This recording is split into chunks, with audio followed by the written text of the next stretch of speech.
I think trust is super important. I trust you to not put yourself in stupid situations. I don't trust you to be in a stupid situation and make a good decision. That I think is beyond reasonable. Yeah. I don't trust you to be in a bedroom with a naked woman and not get turned on by that. I trust you to not be in a room with a naked woman in the first place. Yeah, You know? environment is key. I think we kind of came to that conclusion. Your actions are largely dictated by the environment in which you put yourself in and have around you. So be mindful of your environment. Be wary of the little drips in your marriage, in the boundaries of your marriage. Like, are you letting things kind of slide? Like, I wouldn't want this to get any more expansive than what it is now, but the drips will start getting expansive if you don't stop them now. So like, stop those little drips in your guys' marriage. And I just think a beautiful, peaceful marriage is worth protecting. Welcome back to our conversation, and for the first time to the Married with the Musicas podcast. My first time saying that. It's got exciting. a ring to it. It totally does. So if you've been around for a little while, we're gonna call this season 2. This is the first episode of season 2 Season of the 2, podcast. interesting. Okay. So we had a slight little name change there from our previous podcast name. Tell them why. Had some little trademarking issues apparently. So we started our podcast in like May, right? I think. Yeah, May-ish. Whatever. May-ish, May of 2025. And actually, we started before that. Whatever. It doesn't really matter. Yeah. But apparently, somebody trademarked the Wow Factor in May of 2025. And we hadn't crazy. gotten around to What are the trademarking yet. chances? So we got a letter from a lawyer saying, hey, you got to change your name. So here we are. Married with Muchkas. I don't think anyone's going to take that one. That's original. It's, it's us. So here we are. Married with the Muchkas. Welcome. In case you didn't know, a couple of housekeeping-y stuff. Housekeeping rules. If you didn't know, we go live and record our podcast live on Instagram, which our Instagram is also called Married with the Muchkas. And so you can come hang out with us live. The live does not get posted. So if you are able to hang out with us live and be a part of the conversation, you can. And if you miss it, you just have to wait till the episode gets posted in another couple weeks. So come hang out with us live. You can engage, ask questions, tell us your thoughts, all that fun stuff. Also, if you could follow, share, subscribe, comment, all of that fun stuff. We are on Apple Podcasts, Spotify, YouTube, all of the things. So all the majors. That helps us. But anyways, so aside from that kind of stuff, how are you doing? I'm doing fantastic today. Good. It's a good day. Yes. Good day. Do you ever have those like days or moments where you just feel like super productive? I do. Okay. Yes. I've been in that mode since like Sunday where I just like cannot stop cleaning and organizing all of the things. And my knees are sore because I was scrubbing the baseboards and it's just, I can't stop myself. The question is why? Like what triggered it? It triggered because we have like a desk at the top of the stairs and it was like kind of cluttered. So I was, I'm going to go through and I'm going to like throw away all the stuff and organize. Kind of like the and then baby it just goes, okay. So then it was, okay, not just the surface of the desk. Now I'm going to do the inside of the desk. Yeah. And then it was like, well, you know what? I need to do this in my room too. And then it was, the kids' rooms need to be done. And then it just became the entire upstairs. Yeah. And the hardest step is the first step. And then like once you take the first step, you're like, well, I might as well take the second step, And there's something that like going. feels so good about being productive. Yeah. That's like, I just can't stop. You just love it. I can't stop. So that's been my life lately. My knees are sore from scrubbing baseboards, but it's been You fun. just like putting those W's on the board. I am. I'm stacking. You're stacking W's. Stack them. Yeah. Cool. I like it. Anyways, so today on our podcast, so what was our last? Oh, okay, the last episode we haven't recorded in a little while. Parenting? No, the last one was the marriage stats. Oh, marriage stats. That one is actually releasing today. So that was a fun one to record. yeah. So if you missed that one, Richard made a list of different stats and I made a list of different stats and we just kind of sat down and went through them and talked about it. It was really interesting. So very interesting. Really enlightening things about marriage. The Very most shocking one to me was the sleep divorce, like couples that sleep in separate rooms and how like prevalent that is. I had no idea. The most shocking one to me was that 1/3 of homes are now kids have 2 parents in the home. Yeah, only at 1/3. Yeah, crazy, 1/3, which is crazy. Yeah. But today we are talking about maintaining boundaries outside of your marriage as a way of fostering a culture of trust and protection for your marriage. Yeah, buddy. So that kind of sounds confusing. We'll get into kind of what that means and looks like and how we do it and why we do it and all of those fun things. Yeah, I think it's very relevant, Uh, and it can. It's something that can get out of hand pretty fast if you don't think about it. Mm-hmm. You know? Well, it's super important, super, super important. And I think a lot of times people make the mistake of like trusting themselves too much. If you're like, if you don't realize that like people that have affairs aren't just bad people. Like Yeah, normally of they're course. good people that make a mistake. And if you Yes. don't realize that you are susceptible to that same mistake, Yes. you might make it. You know what I Yeah. mean? So like you have to realize that there's nothing special about you that Yes. you would never do that. Like everyone thinks they would never Yes. do that until they do. Yeah. So you have to like put the protection in place so that you don't ever put yourself in a position to do that. 100%. And you know, my grandfather, I'd never bring my grandfather up on my dad's side. He had a good saying. He said, "Never make an honest person a liar." Mm-hmm. And so, like, you know, and he believed in that in the workplace. Like, for example, like you could be the greatest person on earth, but if I put $1 million cash in front of you and say, "Hey, look, nobody would ever know if you ever took this money, but just leave it here." It's like over time you can make somebody a liar. That's Right. just a That really wouldn't- good person. that wouldn't you have know, been that otherwise. wouldn't have otherwise. And so it's just like I think that's a good concept. Yeah. Well, and I tell you this all the time. I think trust is super important. Yeah. I trust you to not put yourself in stupid situations. I don't trust you to be in a stupid situation and make a good decision. Like that, I Yes. think is beyond reasonable. Yeah. Like I don't trust you to be in a bedroom with a naked woman and not get turned on by that. Yep. I trust you to not be in a room with a naked woman in the first place. Yeah. You know what I mean? And like that's there's a big difference. distinction. It's huge. It's a huge distinction. So there's lots of little things that we've kind of have just agreed on as a way of like making sure we're not in positions Where we can get out of hand. where you can make a mistake. Yeah, for sure. Yeah. So what are tell me one of those protections. What is it? Well, it's the first one. that Well, comes to this mind. one's simple, but it's just don't be alone with the opposite sex.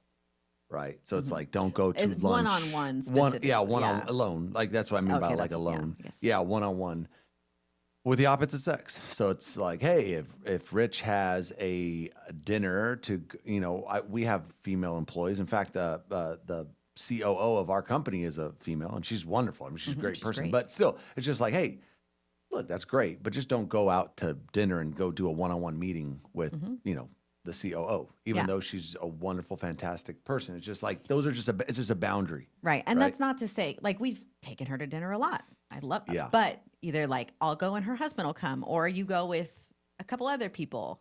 Yeah, And obviously you do lots of Zoom meetings and stuff, but it's just in do. person is different. I believe so. I think Yeah. so. Yeah. Yeah. So not being alone, that includes in a car, on a trip, like Yeah. business trip. Which yeah. we've done that, like where I haven't gone because of X or, you know, Yeah. just to keep the boundaries right. Mm-hmm. So I think it's smart. I Yeah. mean, that's one, for example. That's a good example. So when a couple years ago, Rich decided to do a half marathon. Do you remember this? Oh, it's horrible. Worst day of my freaking life. And I'll tell Couldn't you- move after. Well, And I did it slow. Your brother finished in like an hour and 20 minutes. I finished in like 2 hours and 40 minutes. you also did not train at I all. didn't. I And didn't people train. told you need to train for this. You need to train for this. And you're Oh, like, no, man. I'll be fine. They were and right. you paid for it. Oh my gosh. But in that process, he agreed to do it with the wife of one of the couples in our Bible study. She was going to do it, and you were going to do it. And so in the process, she was kind of telling you, like, Rich, you need to train. And so she wanted to go running with you. Oh, I do remember this. And I remember having to have that conversation with her of like, hey, and she's still one of my best friends. So this is like, Yeah, really good person. it's just like, hey, I understand, but like that's just not something that we do. And she was totally okay and understood that, but like that was just not something that was going to happen. Even though it was a perfectly reasonable request and a reasonable reason, it's just not something that was going to happen. Yeah, for sure. Okay, another really big thing. Big one. Big alert. Do you know what I'm going to say? No, I don't. Oh, okay. Is transparency with your cell phone. Oh, yeah. I think that is so, so, so important. And I hear so many people on the internet that are like, that's my privacy. And it's like, you don't have privacy with your spouse. Like, that's just so weird to me. To me, you don't want to hide anything unless you have something to hide. Like, I don't really understand that. Yeah. But at least for us, you know my phone password. I know your phone password. If we're sitting in the car, I can grab your phone at any time and like, I'm not just like snooping through your phone, but like if I wanted to, you wouldn't care. No, you do it. I mean, you just grab my phone and go through all my messages.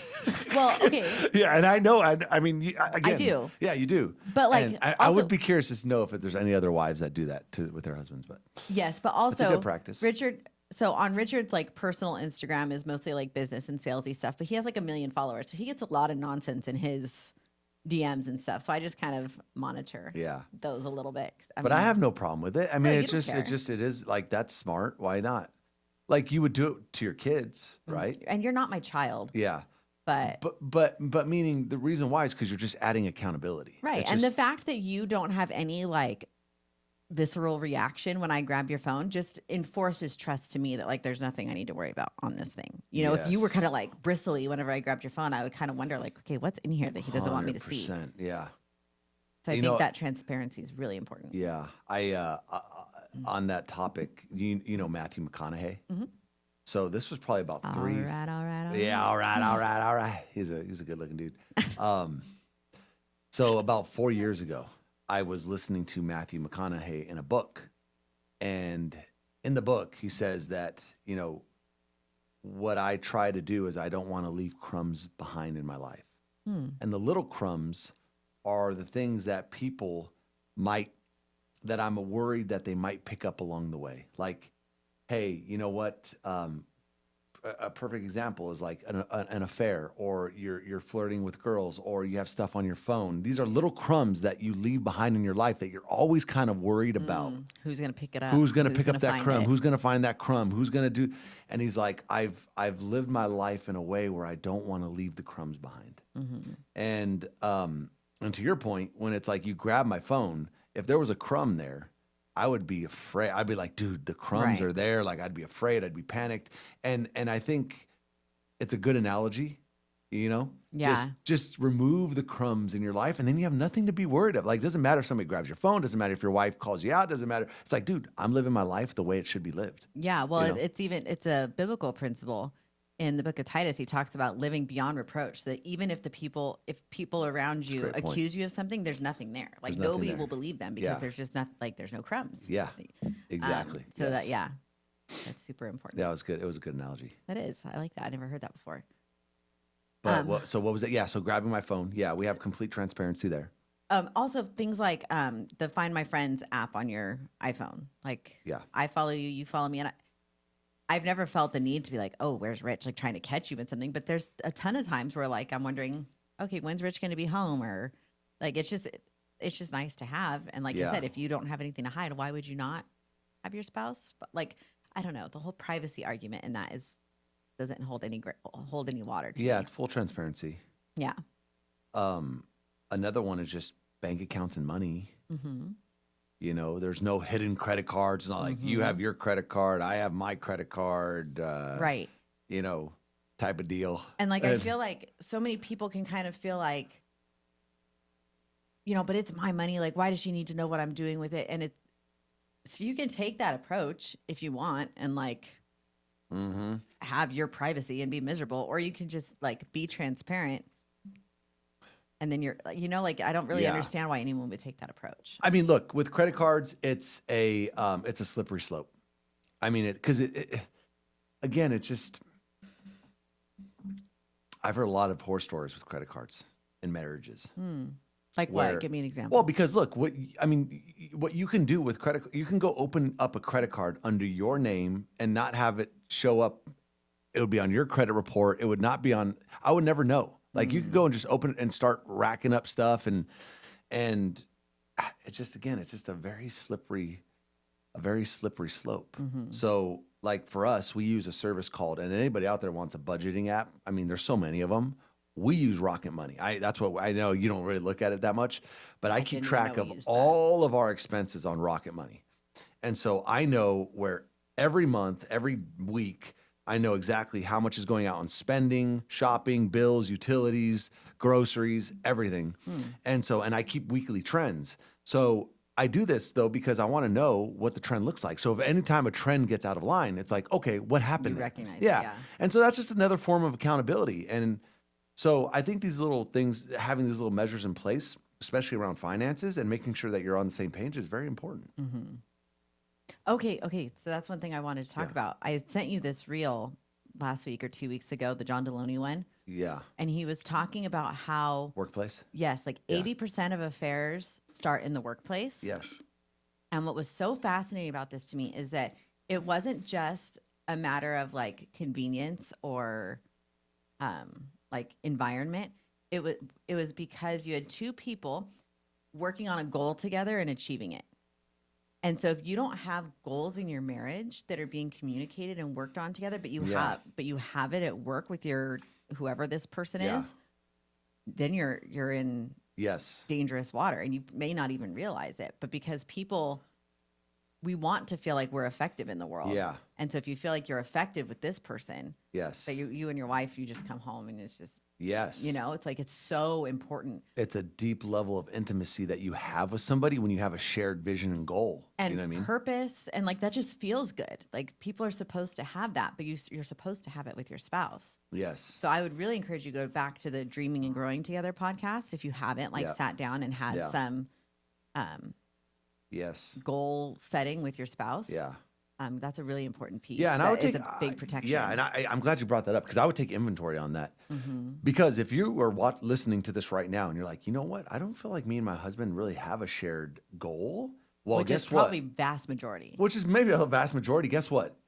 He might have it with somebody else, or she might have it with somebody else. Which in a workplace you should have. And you should have it, but again, if you don't have it because we had a conference, a business conference, where we for one call closers, and the subject came up of, hey, how do I have work-life balance? I'm taking sales calls. My spouse is this. My spouse is angry because I'm always on calls and I'm always on and then we had the conversation of like, well, hey, instead of work-life balance, a thing that we always believe in is work-life integration. Right. So it's like, work-life balance is, okay, hey, now I'm working and then I'm going to stop working and then I'm going to spend time with my wife. That's work-life balance. Work-life integration is like, well, hey, I'm going to work, but I'm going to bring my wife along with me in the work. Right. So it's like, if I'm, doing whatever, if I'm working on this project, why not include my family or my wife in the project? So now it's like no longer work-life balance, just work-life integration. And if you integrate, that means you're automatically doing things together. You're bringing her along in the shared vision, the shared goal. Well, and what's also really cool about that is, you have so many kids who don't even know what their dad does for work. If you ask them, but if you can integrate and have those conversations to bring your family along with you, you're really training that for their future. Oh, you are. Instead of I don't know. Now it's like you're bringing the whole family into it. Yeah, which is very cool. For a long time, it's usually segregated. It's like, okay, work's over here, family's over here. But what if you combine the two? Yeah. Yeah. Very cool. Another thing I wanted to talk about, and so we had this issue a couple years ago with a woman who worked for you. I don't know if you'll even remember this, but she used to call herself your work wife. Do you remember that? Oh my gosh, that was a trigger. That was a trigger word. I was like, babe, isn't that bad? No. It was not a trigger word. Stop it right now, because I feel completely justified in this. I am the only person in the world. Yeah, I didn't think about it like that. Gets the privilege of title of your wife. But I get it. And nobody else is going to claim that. So I'm just going to, if you're a woman and you're not even thinking about it and you call yourself a work wife to someone else's husband, don't do that. And I think as a man, if someone calls you their work wife and you're a married man, you need to shut that down. Mm-hmm. That was one that really bothered me. Because even though I remember that. And she was a married woman. I'm sure there was no intention there, but it starts a seed of intimacy that to me is an absolute no-go zone. Yes. That was a big one to me. Yep. And so we shut that one down.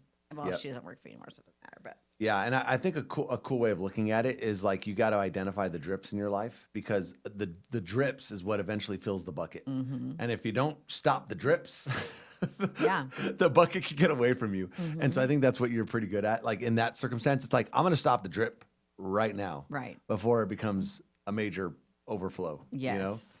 And so okay, that's a really good analogy, because I do try to do that. I try to be really good about catching drips. Yeah. and not trying to clean up. Because it's easy in the floods. moment to kind of just sideline the drip. It's like, you know what? It's not that. I mean, yes, it bothers me, but it's not that's that. not what she means. Yeah, this, that, and then it just keeps dripping, Things keep dripping. Exactly. So. Exactly. Mm-hmm. Okay. What other ways do we foster trust? Foster trust. And so here, this is a question I want to ask you. Do you think trust is earned or given? I think trust is given, but I think to be kept, it has to be earned continuously. Yeah. We were talking about this in the car the other day. And so I think a lot of boundaries is, marriage, I think everything is the foundation of all of it is trust. And we talked about how it takes a lifetime to build trust. It takes a second. One decision to obliterate trust. And I think we both live with that kind of frame of reference. And we both realize how important trust is. Like, because sometimes you can kind of, in a marriage, you just don't think about it. You're like, if I do this one little thing, it sounds good in the moment. But then if you just take a step back and say, will this kind of erode any little trust? Because if you erode any little type of trust, you got to realize it takes a lifetime to build that. And you don't want to erode it over one stupid little decision. Yeah. And we've seen marriages that unfortunately have made decisions that have obliterated trust that it's hard to get back. How do you get it back? Okay, so we've seen the two extremes, right? We've seen marriages that haven't been able to really, and it's sad. No. But then we've also seen marriages that have obliterated trust in the most horrific of ways and really did come back and made a great build something completely. And like John Deloney always says, like, when you make a decision like that, your marriage is gone. You blew it up. You burned the boats. But you can choose to build something new. And we've seen people do that too. So I don't want, I want to leave people with the message that even if you do make a horrible decision, things can be rectified and God can preserve anything. But obviously the best case scenario is just to not make those decisions. And so that's what this podcast is really about, is making those really small decisions to stop the drip so that you don't ever make that horrible decision. Yeah, yeah. And I will add this to the boundary conversation, is that we try to limit it at the environment level. So it's like, because I think we both agree that your environment will shape your decisions more than anything around you. So for example, if my environment is I'm in a room with a girl one-on-one, that environment is conducive to making a bad mistake. It's no different than if you struggle with weight and you have chips and soda and stuff in your pantry. It's like, well, that environment's going to lead you to making poor decisions. But if you get rid of the chips, you get rid of the soda, you get rid of the stuff, you can only eat healthy, then you're going to make better decisions. Right. And so the reason why I bring this up is because, if anybody's listening to this podcast, I would just take inventory of the environments. Like there's environments, if I want to work more, I'm going to get rid of all the distractions in my work environment. And then therefore, going to have more focus and work more. So I think environment plays the biggest role in your actions. Let me go down this path with you. I don't know where this is going to go, but environment, I completely agree with everything you're saying. Yeah. Now, I've known women who have a husband who's a business owner, and she insisted that he couldn't hire women. And if he did hire a woman, it was like she had to be downright ugly, right? I mean, that's horrible to say, but it's the truth. And I think his business really suffered for it because the world likes good-looking people, and true. It's just the way it is. Yeah. And I think his business really suffered because of it. And so as a business owner's wife, I don't ever want to put you in a position where you can't hire the most qualified of person, whether they're beautiful or not. And it just so happens that a lot of women that work for you are beautiful. And I don't have any issue with that. So of course environment matters, but at what point is it do you see what I'm saying? Yeah. Follow this path with me. Yeah. But look, I guarantee you in that example that you just gave me, if I were to ask you, was that a cause or a symptom? Right? So yes, you're right. Right? Yes. Because I guarantee you the reason she felt that way is because there was trust. Was a symptom. It was trust That is erosion. so good. You're right. Yeah. Yeah. And the reason why you don't have it with me is because I have that trust with you. Yeah. And so, that's like, cause and effect correlation, Okay. or symptom cause. Okay. I had no idea where that trail was going to go, but that was perfect. That was exactly right. Yeah. And so, and then I think that's actually good to do in your own marriage. It's like, is my wife or my husband like this? Is this a symptom or the cause? Mm-hmm. And does that make sense? Hopefully can you explain that? Maybe people don't understand what I mean by that, but you get what I'm saying, correct? Yeah. So in this example that I gave of this Yeah. person that we knew, who the husband was a business owner, and the wife insisted that he was only allowed to hire men or unattractive women. Yes. The reason she felt that threatened by an attractive woman being around her husband was because there was already an erosion of trust. Past there. behavior. Past behavior. Yes. Past decisions. Past decisions was an erosion of trust, and that was why she felt That that was way. the cause. And so it was an unreasonable request, but with a reasonable reason, I guess. Yes. And this, we always go back to extreme ownership, but I think it's one of the most important concepts in the world. And that is, I think all parties have to take it. But in the case of the husband in that situation, you have to ask yourself, what have I done to erode trust to the point that she feels this way? Yeah. Yes. Yeah. And instead of treating the symptom, which is, oh, well, in this circumstance, she doesn't feel good about it, so I'm going to talk about this circumstance and try to get over this. It's like, no, go back to the cause. Why is she truly feeling Otherwise, like this? you keep having the and same then argument. you address the cause of it and then build that foundation back up, and then the symptoms go away. Right. Yeah. Oh, And that might be perfect. that might be the aha of that was my aha. That was so good. of the thing, Very good. Yeah. So no, it's very true. Yeah.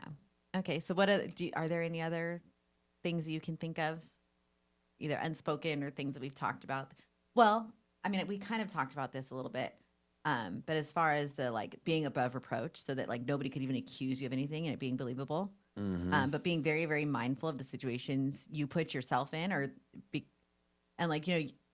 you deal with a lot of influencers, and it's kind of like a strange world that you live in. And so you've been invited to lots of things that are probably environments you've got no business being in, and so you don't go. It's just that's. Well, we recently just went through this with a mastermind that I was invited to. You didn't really feel good about it. I was trying to say, hey, it's not like that, but it just.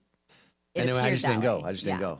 And it was for a bigger client. It could have been a good thing, but then it was uncomfortable. So we just didn't do it. Yeah. And I mean, but there's been so many things you're invited to Dubai and invited to this place, and it's I don't think I'm gonna, you have to be above reproach in order to. Yeah, and I will say that the Bible helps. Of course, the Bible helps. I mean, to direction, to have a playbook and to have direction and guidance, and because I mean, come on, let's be honest, sexual, and we're humans, right? Biology's real, attraction's real, wanting to be in, you have these urges, you can have these urges as humans, right? But to control these urges, the Bible helps. Yeah. So, well, self-control is such a difficult fruit natural, we can't have it on our own. Fruit of the Spirit. It's a really hard one. Yeah. It's self-control. But that goes back to my other point is and your point, making sure you're not in the environment to make the bad decision in the first place. Don't trust yourself to be in a bad environment and make a good decision. Yes. Just don't put yourself in the bad environment. Just don't put yourself in the bad environment. Just remove it. I mean, I have so many examples of environment, how that shapes so much stuff, and if you look at the people that grow up in the hood and then become successful, what do? They all get out of the hood. They all leave the environment. They all leave the hood, because that's what produces the stuff. So it's you got to find the hood in your life. There's a lot of hoods, right? You just got to remove yourself from the hoods, put yourself in a better environment. Naturally, your decisions become so much better. Okay, well, I asked you the question, then I answered the question I asked you. So can you think of any other boundaries or safeguards that we've got? Well, I mean, there's so many of them. I mean, there's boundaries with how we argue with each other, boundaries how we go about treating each other, and boundaries how we talk about each other. boundaries of, hey, will we talk about each other with other people? Obviously we don't ever want to talk about like, oh, hey mom, let me tell you what's going on with Haley and our relationship. That's a boundary that we don't cross. So what's that? It's like never talk about the other person with a third party. Yeah. Right. Or Negatively. bad, at least negatively.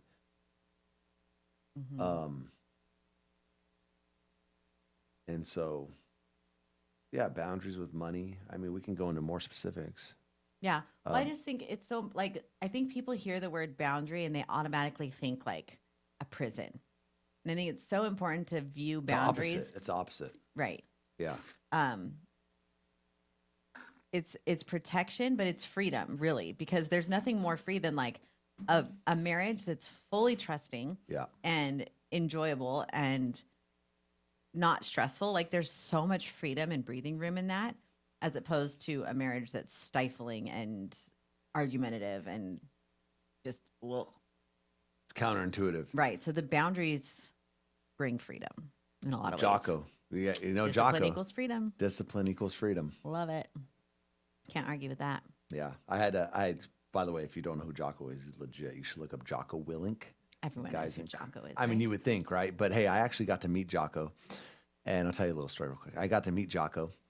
He was a little bit of a shorter guy. I didn't expect he was going to be a little bit shorter, but so I'm talking to him and I'm like, hey, Jocko, this is a great event. Loved it, man. I said, hey, dude, like, you've met a lot of people. You've seen a lot of things. I said, what is the greatest piece of advice that you've ever been given? And he looks at me, like as Jocko would look at you. He goes, discipline equals freedom. I'm like, great. Yeah. I mean, why wouldn't it be that? That's like that's his whole mantra is like discipline equals freedom. Yeah. So I thought that was a cool story. Good one. Oh yeah. Very good. What else you got? Are there any other ones you wanted to touch on?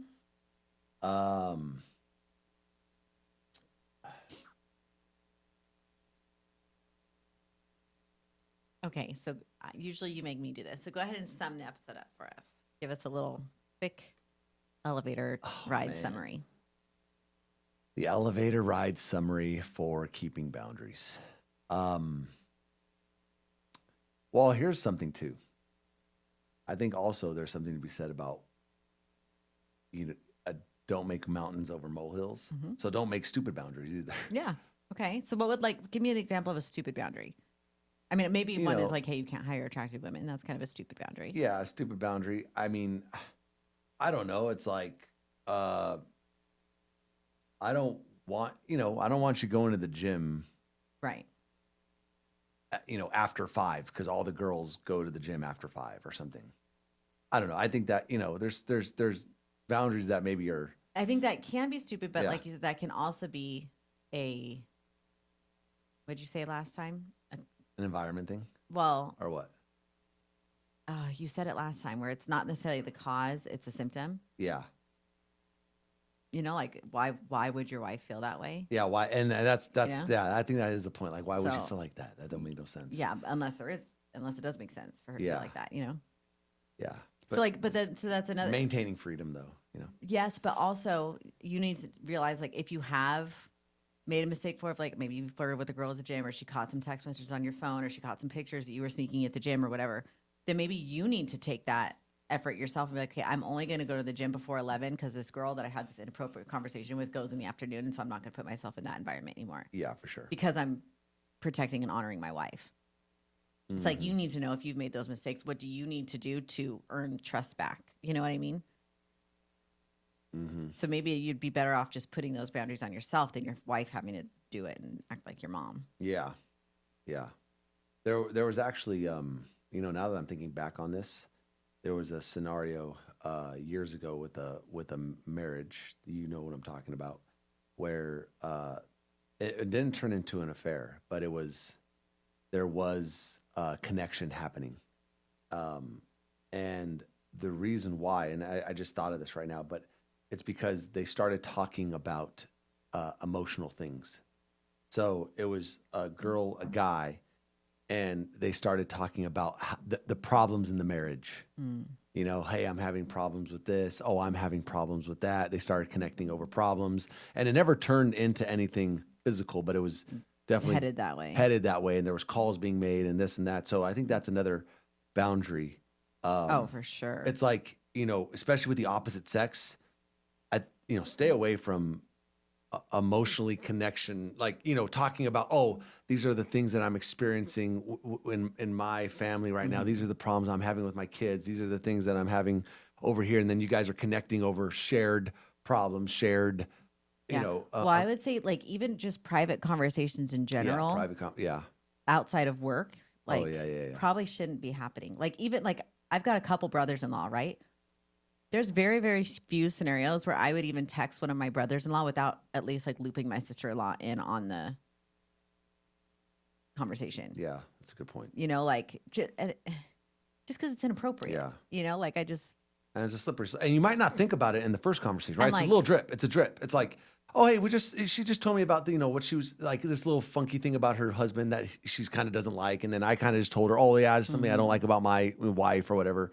And then it's a little drip, but then the next day they get together like, oh, well, hey, this happened over, and yeah. Again, and I think sometimes people can get into that, like they think they're safe because like, oh, this person's like a brother to me. Yes. And it's like, no, unless they are your brother. Yeah. No, they're not. Like a brother doesn't matter. Because like I would say my brothers-in-law are like a brother to me. Like I don't have any other than a brotherly love for them, but it still is just not something I would do. Usually, yeah. Exactly. So, anyways, but to sum it up, I would. How would I sum it up, man? I think you should sum it up. You always make me do it. You do it. I know, because you're the good summer upper. You're the summer upper. Well, I would say what we talked about today is maintaining boundaries. Environment is key. I think we kind of came to that conclusion. Your actions are largely dictated by the environment in which you put yourself in and have around you. So be mindful of your environment. I would also say that we talked about the concept of drips, like be wary of the little drips in your marriage, in the boundaries of your marriage. Like, are you letting things kind of slide, even though it, like, I wouldn't want this to get any more expansive than what it is now, but the drips will start getting expensive if you don't stop them now. So like stop those little drips in your guys' marriage in terms of boundaries. What else would you say?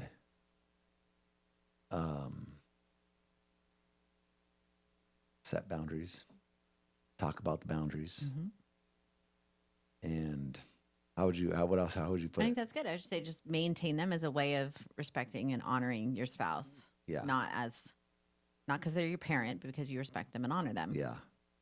And I just think a beautiful, peaceful marriage is worth protecting. Yeah. And the world would love nothing more than to take a little piece of it. If it, like it's going to take what it can get. And so you've got to protect what's beautiful. You do. Yeah. Especially if your goal is to have a great marriage. Mm-hmm. If you want a mediocre one, then hey, do that's whatever up to you you. want. You could This do, ain't the know, podcast yeah, for you. That's what you want. Yeah, this ain't the podcast. Yeah. And then trust takes a lifetime to build, takes a second to destroy. And I think that's a good long-term perspective on it. Perfect. Pick up the Bible if you haven't. No, yeah. That'll help you in every aspect of life. Yeah. Well, that's good. Well,